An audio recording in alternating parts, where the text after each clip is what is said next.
घालो तुम्ही येता का. तुम्हाला म्हटलं होतं आपण मार्केटमध्ये काहीतरी इंटरेस्टेड असा जबरदस्त कंटेंट आणणार आहे. आणलंय. सगळ्यात महत्वाचं काय, जे आपलं बोलणं झालेलं आहे आधी, आपण रील नाही रियालिटी दाखवतो. जे बोलणं झालेलं आहे 2K फॉलोअर्स आणि छोटेसे सबस्क्राईब ते तुम्हाला करायचे.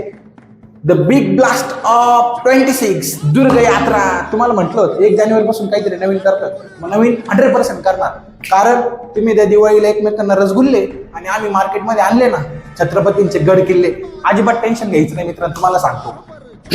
अजिबात टेन्शन घ्यायचं नाही. कारण आपण बोललो ते करतो. कारण आपण रील नाही तर रियालिटी दाखवतो. आजकालच्या छोट्या छोट्या मुलांना गड किल्ले माहीत नाही. जरी दुनिया किती डेव्हलपमेंट होत असली तरी पण आपलं स्वराज्य कसं स्थापन झालं याची माहिती असणे गरजेची. म्हणून आपण मार्केटमध्ये अतिशय कथेच्या स्वरूपामध्ये आणि इंटरेस्टेड असा हसत हसत आपल्या 48 कथा पूर्ण होणार आहे. पण इतिहास जगाला कळायला पाहिजे आणि आजच्या लहान मुलांना देखील कळायला पाहिजे. सगळ्यात महत्वाचं काय की तुम्ही फॉलो आणि सबस्क्राईब करायला विसरायचं नाही. कारण तुमचा एक फॉलो म्हणजे आमचं एनर्जी असते त्याच्यामुळं. आणि फर्स्ट टाइम आपण आणलं मार्केटमध्ये, टेन्शन घ्यायचं नाही. आम्ही तुमच्या सोबत आहे. तुम्ही पण राहा आमच्या सोबत. कारण रील नाही रियालिटी.